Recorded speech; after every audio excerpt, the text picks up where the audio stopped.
Tu fais partie des gens dont le chien va changer de catégorie en 2023 et ça t'inquiète un peu. Dans cette vidéo, on va te donner nos meilleurs conseils pour que cette transition vers une hauteur plus haute ou plus basse se passe bien.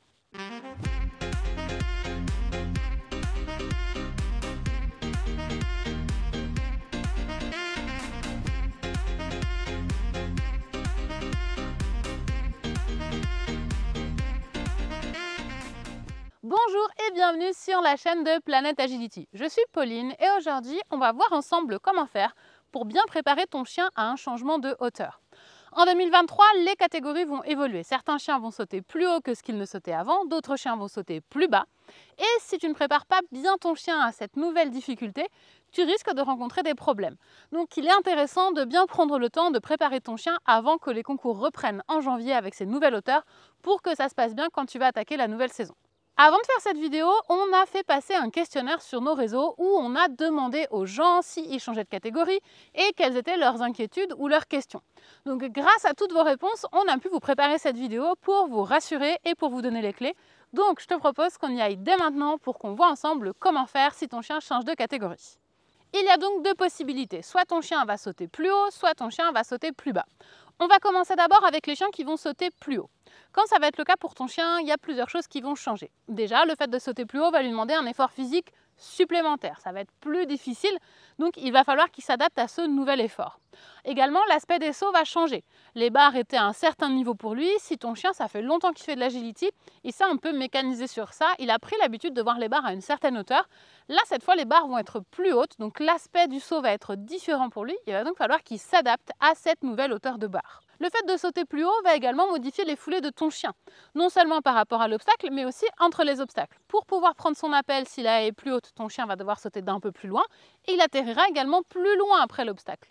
Donc deux haies qui se situeraient à une même distance vont donner des foulées différentes, et parfois ton chien fera carrément une foulée en moins, pour pouvoir absorber cette hauteur de saut supplémentaire. Ça veut donc dire que tu auras moins de temps pour demander à ton chien des changements de direction et il va donc falloir que tu ajustes ta conduite. Et ça, c'est l'autre paramètre aussi qui va changer. Ton chien, il va avoir besoin que tu lui donnes les informations plus tôt et aussi que tu sois plus présent pour bien le soutenir, surtout au début quand il va commencer à sauter une barre plus haute. Maintenant qu'on a vu ce que ça allait changer, cette nouvelle hauteur de barre pour ton chien, on va voir maintenant les risques que ça peut induire. Le premier risque le plus évident, c'est celui que ton chien fasse tomber les barres. Au-delà même du fait que ça fasse des fautes pour ton chien et c'est embêtant pour tes résultats, c'est aussi dangereux physiquement. Si le chien se prend la barre dans les pattes, il peut se blesser, il peut se faire mal. Ça joue aussi sur sa motivation. S'il rencontre beaucoup d'échecs, il va avoir moins envie de courir, donc ça va être moins plaisant pour lui. Donc on a tout intérêt à faire attention à ça.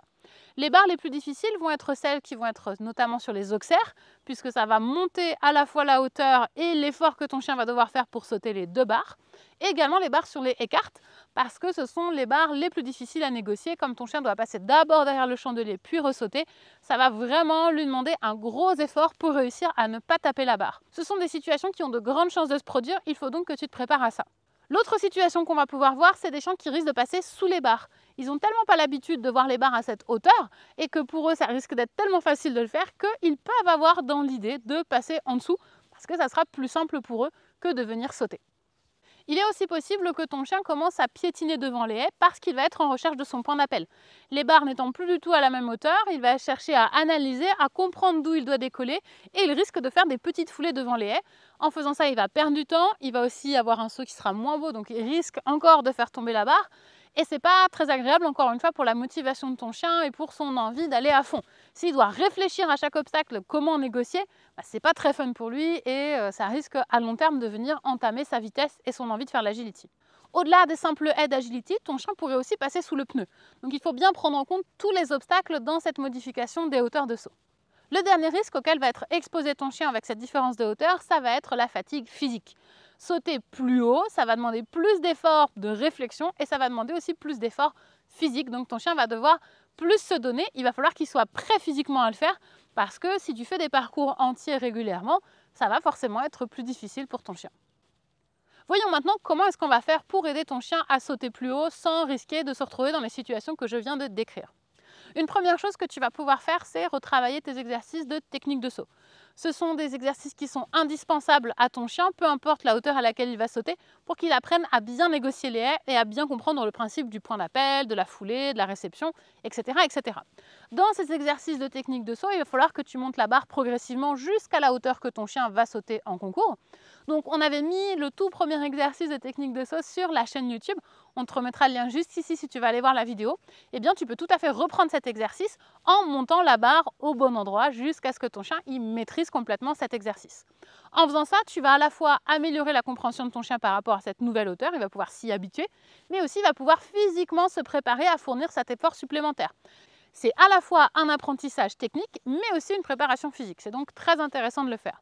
Si tu fais partie de notre classe de technique de saut, tu retrouveras dans la partie bonus de ta formation tout un guide pour t'aider à monter les barres pour ton chien avec tous les exercices qui vont être indispensables, dans quel ordre les faire, à quel rythme, pour te préparer pour la reprise en janvier, que ce soit vraiment bien clair pour ton chien. Point important également, avant de monter les barres, c'est quand même intéressant de s'assurer que ton chien il en est physiquement capable. Tu peux demander à ton ostéopathe ou à ton préparateur sportif si tu en as un de vérifier que ton chien il a suffisamment de musculature, il est suffisamment en forme pour encaisser cette nouvelle hauteur de saut. Si ça n'est pas le cas, eh bien, il faudra d'abord passer par un travail de fitness pour remettre ton chien en forme avant de lui demander de ressauter des haies. Ensuite, quand tu vas vouloir faire de la conduite et enchaîner des obstacles, on te conseille déjà de commencer par des ateliers. Pas avec des choses trop difficiles. L'objectif, c'est que le chien comme toi, vous arriviez à reprendre vos marques. Donc fais des ateliers simples, type grade 1, avec aucune difficulté particulière pour ton chien. Simplement, commence par faire des choses qui sont accessibles pour que ton chien n'ait qu'une chose à penser, c'est bien franchir la haie et que toi, tu n'aies qu'une chose à penser, c'est lui donner les bonnes informations sans le gêner. Ça va vous permettre de bien retrouver vos marques avant de passer sur des concepts un peu plus difficiles avec des cartes, des tournées courts, etc., etc. Pense aussi toujours à bien échauffer ton chien avant de faire de l'agility ou des exercices de technique de saut et à également faire sa récupération après. C'est très important et encore plus important si ton chien fournit un effort supplémentaire par rapport à d'habitude. N'oublie pas de travailler sur tous les obstacles de saut, donc le pneu, le mur, l'auxerre, pour que ton chien soit bien à l'aise avec ces nouvelles hauteurs sur n'importe quel matériel. Ne te contente pas que des haies parce qu'en concours, il y aura aussi les autres objets, donc il faut que ton chien soit à l'aise avec eux. Voyons maintenant le cas des chiens qui vont sauter plus bas. Qu'est-ce que ça va changer pour eux? Forcément, le fait d'avoir la barre plus basse, ça va aussi changer l'aspect des sauts. Ils sont habitués à avoir la barre à une certaine hauteur et là maintenant elle va être plus basse, donc il va falloir qu'ils s'ajustent à cette nouvelle vision. Ça sera plus facile pour eux de sauter, ça leur demandera moins d'efforts, donc ce qu'on va sûrement avoir, c'est des chiens qui vont être plus rapides, ils vont gagner en vitesse. Forcément, du coup, ça va demander à ce que toi, tu t'ajustes dans ta conduite, parce que si ton chien est plus rapide, il va falloir que tes informations elles soient bien timées et que tu donnes les ordres au bon moment pour que ton chien ne se trompe pas. Donc ça va demander un ajustement à la fois pour toi et pour ton chien. Si ton chien doit sauter plus bas, il y a plusieurs choses qui peuvent se produire. La première, c'est que ton chien fait les barres, parce que le fait d'avoir cette facilité de sauter va lui faire prendre de la vitesse, va lui faire prendre de l'excitation et du coup, il ne fait plus vraiment attention à ses sauts. Donc ça, c'est si tu as un chien qui est déjà pas très attentif à la base, le fait que les barres baissent, ça va encore plus lui donner d'excitation et ça risque de lui faire taper les barres parce qu'il ne fera pas vraiment attention à comment il va sauter. L'autre risque à prendre en compte, c'est que du fait que ton chien gagne en vitesse, forcément tout va être modifié pour vous et tu risques d'avoir des problématiques sur la conduite. Donc il va falloir bien prendre ça en compte aussi, il n'y a pas que le saut, il y a tout ce qui va autour, les indications que tu vas donner à ton chien, ton timing, donc ce sont des choses qu'il va falloir que tu retravailles absolument. Enfin, il est tout à fait possible que si ton chien il était habitué à sauter à une certaine hauteur et que ça fait longtemps qu'il le fait, quand tu vas baisser la barre, il va quand même continuer à sauter à la hauteur à laquelle il était habitué avant. Ça se voit souvent sur des chiens qui ont beaucoup d'expérience et qui sont très mécanisés. Ils ne vont pas faire l'effort d'ajuster et ils vont continuer à sauter de la même manière. C'est un peu dommage parce que sauter plus bas, ça permet de s'économiser. Donc il faut quand même que ton chien apprenne à ajuster son saut pour sauter moins haut et du coup gagner en vitesse et plus profiter de ses parcours. Comment tu vas faire si ton chien doit changer de catégorie et sauter plus bas? Il faut que tu retravailles les exercices de technique de saut en baissant les barres et en ajoutant, et c'est très important, le mouvement du conducteur. Trop souvent, les gens qui travaillent la technique de saut le travaillent uniquement en statique, mais avec cette configuration-là, ton chien ne va pas être à fond. Ce qui va donner de la vitesse à ton chien, c'est ton mouvement, donc pense aussi à intégrer ton mouvement dans tes exercices de technique de saut.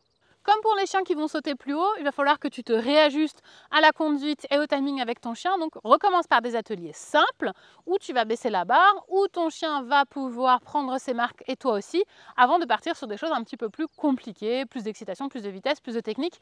C'est bien déjà de partir sur des choses faciles pour tous les deux. N'oublie pas que tous les obstacles de saut vont baisser pour ton chien, donc il faut que tu les travailles tous, l'oxaire, le mur, le pneu, pour que ton chien apprenne cette nouvelle hauteur aussi sur ces obstacles. Notamment sur le pneu, parce que si ton chien saute trop haut, il pourrait toucher le haut du pneu et c'est pas forcément quelque chose qu'on cherche. Donc attention à ça, prends bien le temps de lui apprendre l'obstacle avec la nouvelle hauteur. Pour conclure cette vidéo, je te dirais que peu importe que ton chien change de catégorie ou non, dans tous les cas, c'est super important que tu travailles la technique de saut. Ça permet de préparer ton chien physiquement, ça permet aussi de lui apprendre vraiment comment fonctionne le saut à l'agility, où il doit prendre son appel, comment il doit ajuster ses foulées. Ça te permet d'éviter beaucoup de blessures. C'est aussi un bon moyen de pouvoir identifier s'il y a des modifications dans le physique de ton chien. Quand tu vas avoir un chien qui va rater certains exercices de saut ou qui va être moins fluide qu'avant, c'est une bonne indication que ton chien a des petits soucis physiques et tu peux les régler avant que ça devienne des choses trop graves qui pourraient amener des blessures qui vont être plus dommageables dans la durée. Donc si tu veux travailler ta technique de saut, nous on a notre programme qui te permet de le faire. On te mettra le lien juste en dessous dans la description. Si cette vidéo t'a plu, n'hésite pas à la liker et pense aussi à t'abonner. On te prépare plein de vidéos pour cette fin d'année, donc ça serait dommage de les rater. C'était Pauline, je te dis à très bientôt sur la planète Agility.